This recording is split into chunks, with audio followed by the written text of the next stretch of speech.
विशिष्ट अतिथिगण, उपस्थित सज्जनों, माता और बहनों और हमारे दो टीम यहाँ पर आई है कीर्तन की, कन्हैया दंगल की, जिसमें एक रानौली की है और एक झारेड़ा की। मैं ज्यादा लंबा भाषण इसलिए नहीं दूंगा कि मैंने रंग में भंग डाल दी। ये कन्हैया गा रहे थे, बीच में मैं आ गया। आपके स्वागत के लिए दो माफी चाहता हूं, हो गया स्वागत। तो हमारे जवान यहाँ के बच्चे नारे लगा रहे थे कि राजस्थान का एक ही लाल, किरोड़ी लाल लगाते रहते हैं, पर असली लाल हमारे देश का लाल बहादुर शास्त्री था, जिसने जय जवान जय किसान का नारा दिया था। जवान वो जो हमारी सीमा पर अहरनिश दिन रात खड़ा होकर हमारी रक्षा करता है, जिससे हम चैन की नींद सोते हैं।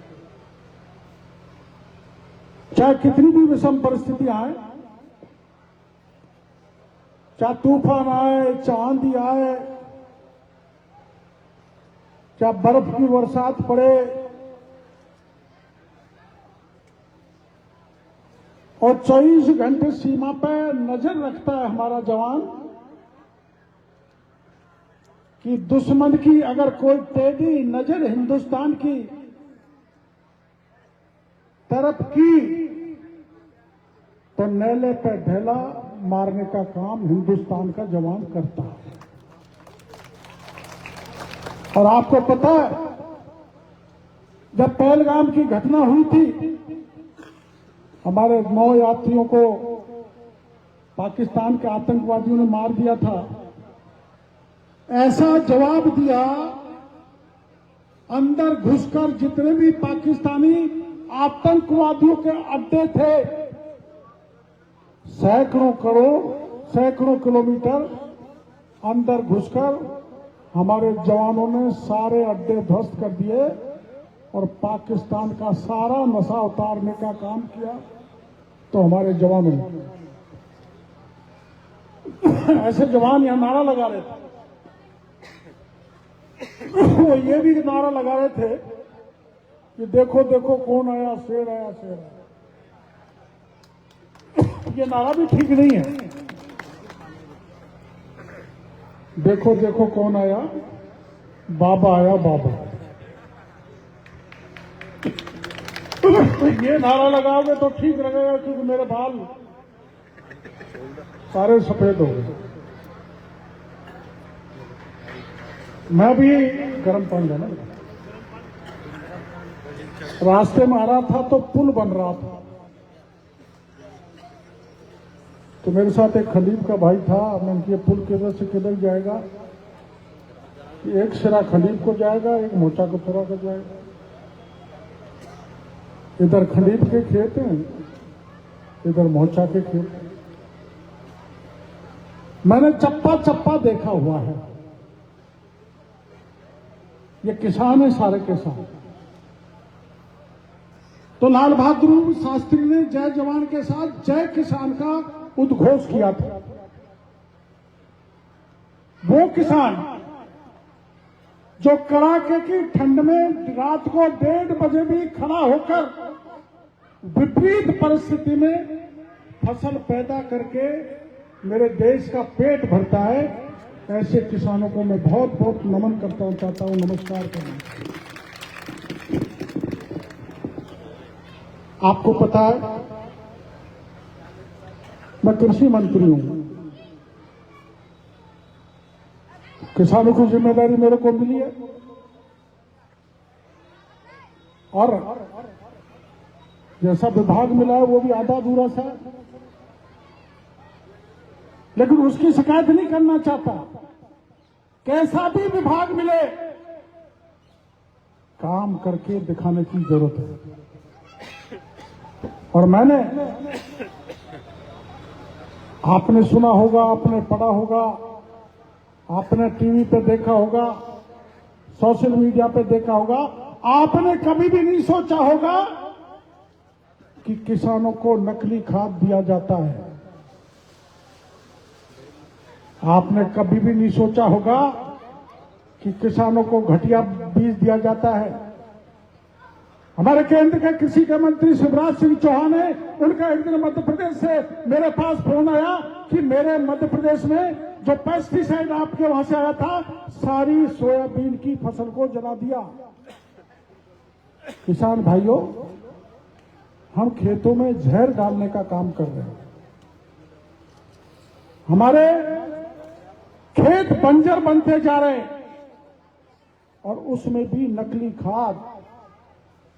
और मैंने 193 में एफआईआर दर्ज कराई, 20 के लाइसेंस निरस्त किए। और आपको जो बीज मिलता है वो सावधानी से लिया करो, वो असली बीज नहीं है, नकली बीज है। 40,000 करोड़ के नकली बीज की बहुत बड़ी फैक्ट्री का मैंने गंगानगर में ताला ठोका था, आपने अखबारों में पढ़ा होगा। और मैंने ये माहौल पूरे देश में बना दिया। इसे देश के प्रधानमंत्री नरेंद्र मोदी और हमारे कृषि मंत्री शिवराज सिंह चौहान ने तय किया है कि हम एक ऐसा बिल कानून संसद में ला रहे, जो भी कोई किसान को घटिया खाद देगा, बीज देगा, उसको 10 साल की सजा का प्रावधान किया जाएगी। किसी की हिम्मत नहीं पड़े कि किसान को नकली खाद दे दे। आपका शुरू से मेरे पैसा है। सवाई माधोपुर वो इलाका रहा है जिसने हर परिस्थिति में मेरे को साथ दिया है। मैं सवाई माधोपुर की जनता का कभी भी एहसान नहीं भूल सकता। और आपको ये पता है कि मैं उस समय 89 में जब चुनाव लड़ने आया था, तो मैं घोषणा किया करता था, उस समय कहता था, आपको भरोसा नहीं होता था कि चंबल के पानी को सवाई माधोपुर कॉलोनी के चप्पे चप्पे पर लाऊंगा और इस इलाके को हरियाणा बना के दूंगा। लेकिन आप भरोसा नहीं करते। और ये सुनकर आपको खुशी होगी, 90,000 करोड़ रुपए की योजना केवल सवाई माधोपुर कॉलोनी के नहीं, राजस्थान के 13 जिलों के लिए भारत सरकार 90,000 करोड़ रुपए देगी, जिससे जिस गांव में मैं भाषण दे रहा हूं वहां के खेत के चप्पे चप्पे पर पानी पहुंचेगा। ऐसे 17 जिलों में पानी जाएगा। और बांध बनेगा डूंगरी में। अब दोनों तरफ से मेरे को गाली पड़ रही है। पहले चंबल की योजना सैंक्शन नहीं हुई तो सोशल मीडिया पे लोग गाली देते थे, वाह मोदी का खास बनता है और ईआरसीपी को सैंक्शन नहीं करा रहा। और जब 90,000 करोड़ रुपए दिला दिए तो फिर गाली देने लग गए।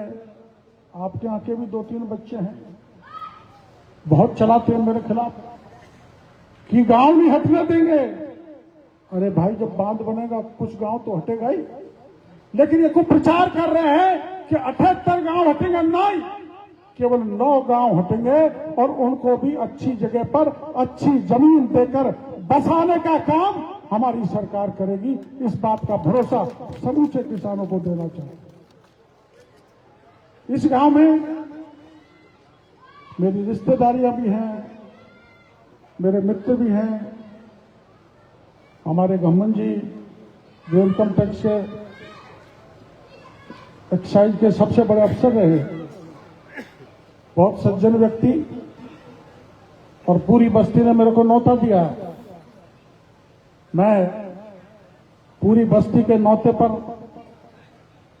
आया हूं और जिस बस्ती ने मैं आया, उसने मेरे को जो आज प्यार दिया, ये बहन बेटियों ने सिर पर मटका रख के और नारे लगाकर, है बोलो ना सर, बोल बोल खड़ा हो जा, हैं? अच्छा ये बोलना मेरे से खुलवाओगे ना? वो खा गया चाबी का पंजा। किसको वोट देते हो? वोट किसको देते हो? तो क्यों नहीं खुलवाते उससे? बैठ जा, फालतू की बात मत करो। तुम तो गए थे ना यहाँ से चढ़ते हुए।